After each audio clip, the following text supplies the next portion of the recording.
so that your education can be going on,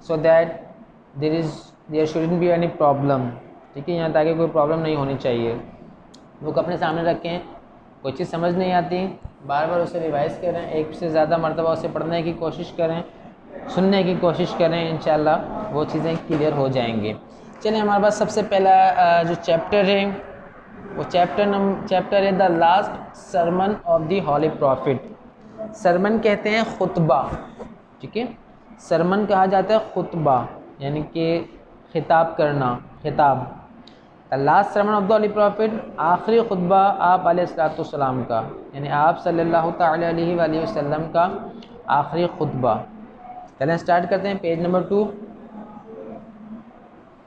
حضرت محمد peace be upon ہم دا prophet of اسلام. حضرت محمد صلی اللہ تعالی علیہ وآلہ وسلم اسلام کے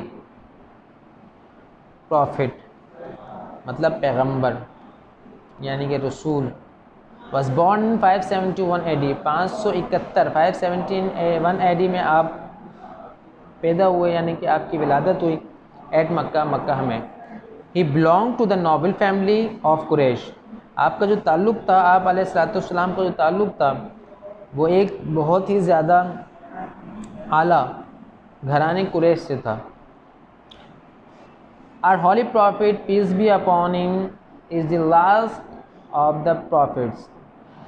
حضرت محمد مصطفیٰ صلی اللہ تعالی علیہ وآلہ وسلم یعنی کہ ہمارے پیارے پیارے پیغمبر حضرت محمد مصطفیٰ صلی اللہ تعالی علیہ وآلہ وسلم اللہ تبارک و تعالیٰ کے بھیجے ہوئے آخری پیغمبر اور رسول ہیں اور نبی ہیں. آپ کے بعد کوئی نبی، کوئی رسول نہیں آئے گا. آپ پر نبوت کا جو سلسلہ تھا وہ ختم ہو گیا. اگر آپ کے بعد کوئی کہتا ہے کہ میں نبی ہوں، یعنی کہ آپ علیہ السلام کے بعد جس نے بھی اب تک دعویٰ کیا کہ میں نبی ہوں یا جو آگے دعویٰ کریں گے، کیونکہ قیامت کی نشانیوں میں سے نشانی ہے، جہاں تک مجھے یاد ہے، میں اس کے مطابق بتا رہا ہوں کہ 30 لوگ ایسے ہوں گے، تقریباً 30 لوگ ایسے ہوں گے جو نبوت کا دعویٰ کریں گے، جھوٹا دعویٰ کریں گے. کچھ تو ہو چکے، کچھ ہوں گے. تو اگر کوئی ایسا دعویٰ کرتا ہے کہ اس کے پاس نبوت ہے، یعنی کہ وہ نبی ہے، نعوذ باللہ، تو وہ صرف و صرف جھوٹ ہے، کافر ہے، کفر ہے. اور جو اس بات کو علماء کرام فرماتے ہیں کہ جو یہ سوچتا ہے، یعنی کہ اس کے دل میں بھی یہ گمان پیدا ہو جاتا ہے، یعنی کہ وہ دل میں بھی صرف یہ بات سوچ لیتا ہے کہ شاید آپ صلی اللہ تعالی علیہ وسلم کے بعد کوئی نبی آ جائے گا، نعوذ باللہ، تو وہ بھی دائرہ اسلام یعنی دائرہ اسلام سے خارج ہو جاتا ہے، وہ کفر ہو جاتا ہے. مطلب صرف بتانے کا مقصد یہ ہے کہ آپ علیہ السلام یعنی آپ صلی اللہ تعالی علیہ وسلم کے بعد کوئی نبی نہیں آئے گا. The Quraysh used to worship idols and did not believe in one God. جو قریش کے جو لوگ تھے وہ بتوں کی پوجا کرتے تھے. ورشپ پوجا کرنا یا عبادت کرنا، پوجا کرنا یا عبادت کرنا. آئیڈلز کہا جاتا ہے بت. جو اسٹیچوز آپ نے دیکھیں گے، اسٹیچوز جو ہوتے ہیں بت، ٹھیک ہے، آئیڈلز کہا جاتا ہے بتوں کو. جو قریش تھے وہ بتوں کی عبادت کیا کرتے تھے، بتوں کو پوجا کرتے تھے اور ایک خدا پر یقین نہیں رکھتے تھے. ان کو نہیں، وہ اس بات پہ یقین نہیں کرتے تھے کہ خدا ایک ہے، وہ کہتے تھے خدا بہت زیادہ ہے، نعوذ باللہ. حضرت محمد peace be upon him asked the Quraysh not to worship their false gods. حضرت محمد مصطفیٰ صلی اللہ تعالی علیہ وآلہ وسلم نے قریش کے لوگوں کو کہا، یعنی آپ علیہ السلام نے قریش کے جو لوگ تھے انہیں کہا کہ ان بتوں کی یعنی کہ ان جھوٹے خداؤں کی عبادت نہ کرو. آپ علیہ السلام نے قریش کو جھوٹے خداؤں کی یعنی بتوں کی عبادت کرنے سے روکا. He told them that he was prophet of God.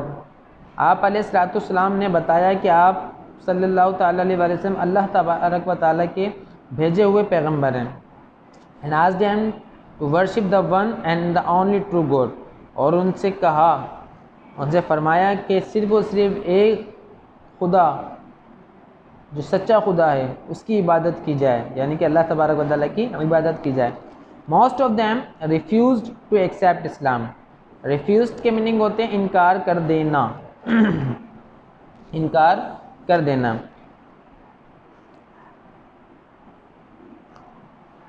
Most of یعنی کہ زیادہ تر جو ان میں تعداد ایسے لوگوں کی تھی جنہوں نے اسلام کو قبول کرنے سے انکار کر دیا تھا. They taught that by preaching Islam he was against their gods. وہ سوچتے تھے taught یعنی کہ think کے سیکنڈ فارم میں taught. وہ سوچتے تھے کہ اسلام کی تبلیغ کرنا ان کے جو خدا ہیں، ان کے جو بت ہیں، ان کے مخالف ہو جانے کے مترادف ہے. اینڈ دیئر اینسسٹرز، اور ان کے آباء و اجداد کے مخالف ہو جانے کی طرح ہے، یعنی کہ ان کے آباء و اجداد کے مخالف ہو جانا ہے. اینسسٹرز کہا جاتا ہے آباء و اجداد. آباء و اجداد کہا جاتا ہے ان لوگوں کو جو ہمارے دادا پردادا وغیرہ یعنی کہ جو تھے وہ ہمارے اینسسٹرز ہیں، تو ان کو آباء و اجداد کہا جاتا ہے اردو میں. They opposed this new faith and their bitter opposition. وہ اس نئے مذہب کے بالکل یعنی کہ جو اسلام تھا اس کے بالکل مخالف ہو گئے، اور ان کا یہی رویہ Prophet علیہ الصلوۃ والسلام caused the Prophet صلی اللہ تعالیٰ علیہ وسلم much agony and a lot of trouble. یعنی کہ یہی ان کا جو وجہ تھی، یعنی کہ آپ علیہ الصلوۃ والسلام نے جو ان کے پیغام پہنچایا، یعنی دین اسلام کی بات پہنچائی، اسلام کی بات کو ایکسیپٹ یعنی کہ وہ اس نئے اسلام یعنی کہ نئے آنے والے مذہب کو ایکسیپٹ نہیں کرتے تھے، بلکہ اس کا وہ آپ علیہ الصلوۃ والسلام کے بہت زیادہ مخالف ہو گئے، اور یہی سبب بنا کہ آپ علیہ الصلوۃ والسلام سے مخالف ہونے کا. اور اسی وجوہات کی بنا پر آپ علیہ الصلوۃ والسلام کو انہوں نے بہت زیادہ تکلیفیں پہنچائیں، بہت زیادہ پریشانیاں کی. ایگونے کی میننگ ہوتا ہے شدید تکلیف. اچھا، ایگونے کی میننگ ہوتے ہیں شدید غصہ یا بہت جلد غصے میں آ جانا. تو یہاں پر اس کے دو طریقے سے میننگ آ سکتے ہیں کہ جو اپوزیشن اور یعنی قریش کے جو لوگ تھے جنہوں نے اسلام کو قبول نہیں کیا تھا، ان لوگوں کے مطابق یہ نیا مذہب ان کے لیے بہت زیادہ غصے کا باعث تھا. Their opposition to Islam became so fierce and terrible that he had to ask the believers to migrate to Medina. یعنی کہ جو مخالفت جو تھی وہ اس حد تک بڑھ چکی تھی کہ وہ بہت زیادہ پریشان یعنی کہ مسلمانوں کو جو اسلام قبول کر چکے تھے ان کو پریشان کرنے لگے، تکلیفیں دینے لگے. فیئرس کے میننگ ہوتے ہیں خون خوار یعنی کہ بہت زیادہ شدید غصہ اور آپ کو حملہ کرنا اور مارنے کی کوشش کرنا یا مختلف طریقوں سے بہت زیادہ تکلیفیں پہنچانا. جو اسلام کے ساتھ تھے وہ اسلام کے جو لوگوں تھے اسلام جو تھے اس کو تکلیفیں پہنچانا شروع کر دیں، اور آپ علیہ الصلوۃ والسلام کو بھی انہوں نے بہت زیادہ تکلیفیں پہنچانا شروع کر دیں. وہ بہانے سے آپ علیہ الصلوۃ والسلام اور آپ علیہ الصلوۃ والسلام کے جو فالوورز تھے، جو چاہنے والے تھے یعنی کہ اسلام جنہوں نے قبول کیا تھا، ان کو تکلیفیں پہنچانے لگے. اسی وجوہات کی بنا پر آپ علیہ الصلوۃ والسلام نے جو بلیورز یعنی کہ آپ علیہ السلام صحابی جو تھے ان سے مدینہ کی طرف ہجرت کرنے کا ان کو حکم فرمایا. یعنی کہ جب آپ علیہ السلام کو بہت زیادہ تکلیفیں دینے لگے تو اللہ تبارک و تعالیٰ نے آپ علیہ السلام کو مدینہ شریف میں ہجرت کرنے کا حکم فرمایا. تو اسی حکم کو فالو کرتے ہوئے آپ علیہ السلام نے جو اپنے صحابہ کرام تھے ان کو بھی یہ حکم دیا کہ اللہ مطلب ہے کہ وہ مدینہ کی طرف ہجرت کر جائیں آپ علیہ السلام کے ساتھ. ان 622 AD 622 عیسوی میں the prophet peace be upon him himself accompanied by his faithful friend حضرت ابو بکر migrate to مدینہ. 622 عیسوی میں حضرت آپ علیہ السلام نے اپنے ساتھیوں کے ساتھ اور اپنے بہت زیادہ وفادار دوست حضرت ابو بکر صدیق رضی اللہ تعالیٰ عنہ کے ساتھ مدینہ کی طرف ہجرت کی. This event is known in history as the ہجرہ. یعنی کہ یہ وہ وقت تھا یعنی کہ یہ وہ ہجرت تھی جو کہ ایک ایونٹ کے طور پر سامنے آئی. ہسٹری یعنی کہ اگر ہم تاریخ کی بات کریں تو تاریخ میں اسے ہجرہ کے نام سے جانا جاتا ہے. چلیں کلاس فی الحال آج کی کلاس جو ہے یہیں تک رکھتے ہیں. انشاءاللہ تعالیٰ اس سے آگے مزید کل پڑھیں گے.